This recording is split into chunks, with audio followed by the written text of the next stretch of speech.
Jaz bi se v začetku najprej rad zahvalil v bistvu, da je tak dogodek, se pravi, da predvsem na IAZ-ju, da organizira tak dogodek, ker se mi zdi, da pač tudi tako smo bili mi zelo presenečeni na oddelku, no, ker so se zelo hitro zaprle prijave, kar pomeni, da je veliko interesa.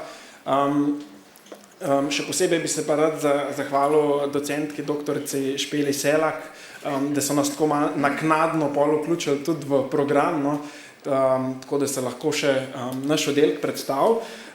Zdaj, mi smo tako od teh današnjih, tako smo šli malo postopno, zdaj smo v bistvu mi najmlajši, no, kot tretji se predstavljamo, se pravi, naš program je začel delovati z začetkom oktobra, tako da nekako smo zelo mladi kot oddelek. Ta naš oddelek oziroma naša dva programa sta namenjena odraslim osebam, se pravi 19+, nekako starejšim, kot sodelujejo na Rakitni, in obravnavamo kar tako, ne vem, bi rekel, širok spekter nekemičnih zasvojenosti, se pravi vse zasvojenosti z igrami na srečo, zasvojenosti z sodobnimi mediji, se pravi z digitalnimi mediji, zasvojenost s seksualnostjo in pa zasvojenost z nakupovanjem. Zdaj, mogoče, če v začetku, kako izgleda potek, da je nek pacient sprejet na naš oddelek. Pacienti lahko vstopajo v program z napotnico psihiatra, specialista, pod dvema diagnozama, se pravi F63-0, se pravi patološko hazardiranje, in pa F63-8, se pravi, to so pa te druge motnje nagibov in navad. Ko pacient prejme to napotnico, se lahko naroči na naš dežurni telefon, ki deluje vsak dan, vse delovnike od 1 do 3. Pokliče, se lahko seveda tudi pozanima, kako poteka zdravljenje na našem oddelku, in potem naknadno mi pošljemo anamnestični vprašalnik, tako da mi pridobimo nekaj informacij že pred prihodom pacienta na oddelek. Seveda, da ko mi ta anamnestični vprašalnik prejmemo, pa tudi ponovno kontaktiramo tega pacienta, se dogovorimo za sprejem, se pravi, sprejemi na naš oddelek so načrtovani, no. Zdaj tukaj, glede na to, da je možnost sprejema na oddelek samo strani psihiatra, nekateri pacienti seveda tudi nimajo psihiatrov, tako da je možnost tudi potem, da preko naše dežurne ambulante v bolnišnici pacienti pridobijo to napotnico, no. In seveda potem se lahko vključijo na naš oddelek. Pomembna stvar, ki je bila tudi prej omenjena, se pravi ta motivacija, se pravi pacienti morajo biti prostovoljno sprejeti zdravljenje in biti seveda tudi motivirani sami. Zdaj, ta prvi program je bolnišnični program in poteka 6 tednov. V teh 6 tednih imajo, se pravi 4 dni na teden, imajo psihoterapevtske skupine, in tukaj je enkrat tedensko je tudi skupina svojci, ki tako kot je bilo že danes omenjen večkrat, se pravi, se pri nam tudi zdi zelo pomembno, da sodelujejo svojci oziroma pomembni drugi. Potem pacienti imajo možnost tudi individualne psihoterapevtske obravnave, tukaj mogoče pri kakšnih komorbidnih stanjih ali pa tudi pri kakšnih stvareh, ki mogoče niso za skupino. Vsakodnevno so vključeni tudi v delovno-terapevtske aktivnosti, se pravi, kot smo prej že tudi slišali, zelo velika težava pri teh pacientih je, da se težko aktivirajo, da jim je vse brez veze, da imajo težavo s strukturo, tako da tukaj, se pravi, naše dve delovne terapevtki se zelo vključujeta, imajo pacienti, so vključeni v razne športne aktivnosti, kulturne aktivnosti, v strukturiranje dneva, strukturiranje vikendov in tako naprej. Enkrat tedensko imamo tudi trening socialnih spretnosti, ki ga vodi naša socialna delavka.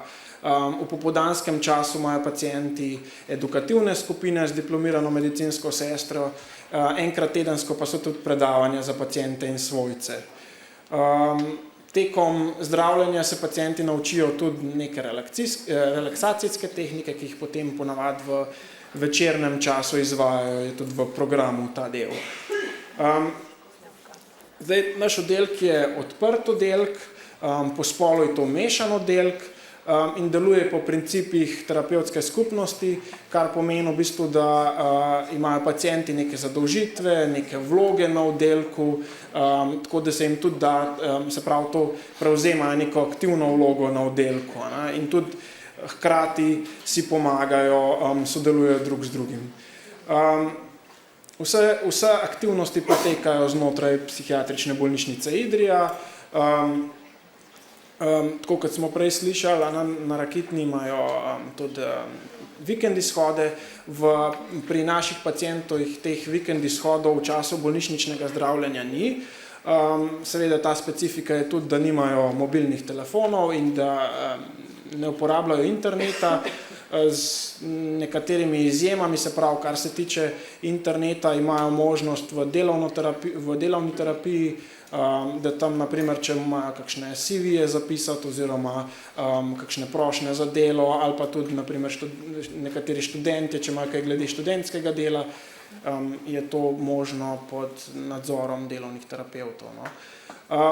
Kar se tiče pa telefonov, imajo pa pacienti možnost kontakta prek stacionarnega telefona s svojci, prijatelji, kakorkoli, se pravi, njihovimi bližnjimi, pa tudi seveda obiski v popoldanskem času, ko je manj aktivnosti oziroma takrat, ko imajo prosti čas.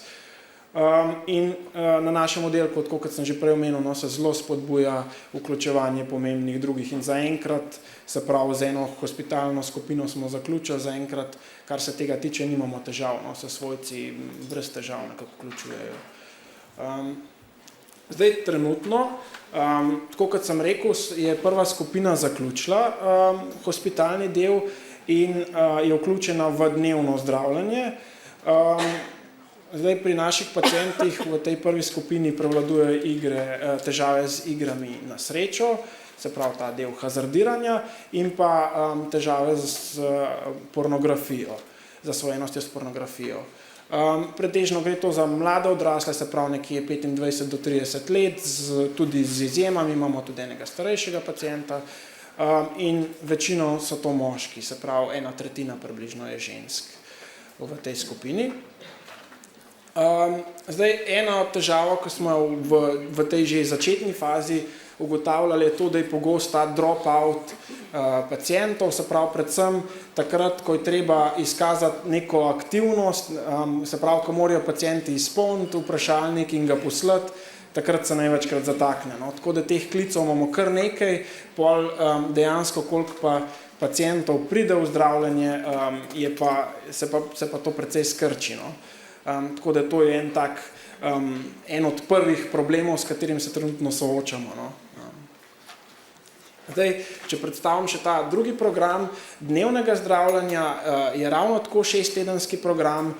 Tukaj smo razmišljali o različnih oblikah, zaradi tega, ker pač zaradi lege bolnišnice, ker se pravi, to je edini program v sklopu bolnišničnega zdravljenja, ki v Sloveniji, in zdaj, glede na to, da imamo tudi že v tej prvi skupini paciente z Dolenjske in Štajerske, je tukaj pač dostopnost nekoliko slabša za njih, zato smo se zdaj odločili, da ta program, ki zdaj trenutno poteka enkrat tedensko v sklopu dnevne bolnišnice. Tudi tukaj je poudarek na psihoterapevtskih skupinah in pa psihoedukaciji, ravno tako se tukaj vključujejo svojci in se pravi neki taki glavni cilji v tem dnevnem zdravljenju, se pravi, da nekako vzdržujejo te pacienti motivacijo za abstinenco in da si tudi postavljajo cilje za naprej. In pa seveda s tem imajo možnost, da se nekako postopno vračajo v svoje domače okolje. Zdaj za konec še ta del, tudi ki je bil v strani predhodnih predavateljev predstavljen, se pravi, naš tim je sestavljen iz Večino izhajamo iz alkohološkega oddelka, se pravi, imamo izkušnje z področja kemičnih odvisnosti in vključuje psihiatrinjo, kolegico Ireno Sepin, ki tudi vodja oddelka.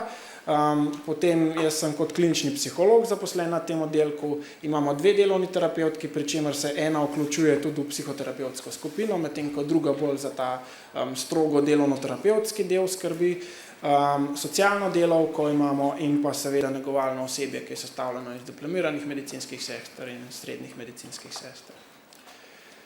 To bi bilo z moje strani vse. Hvala.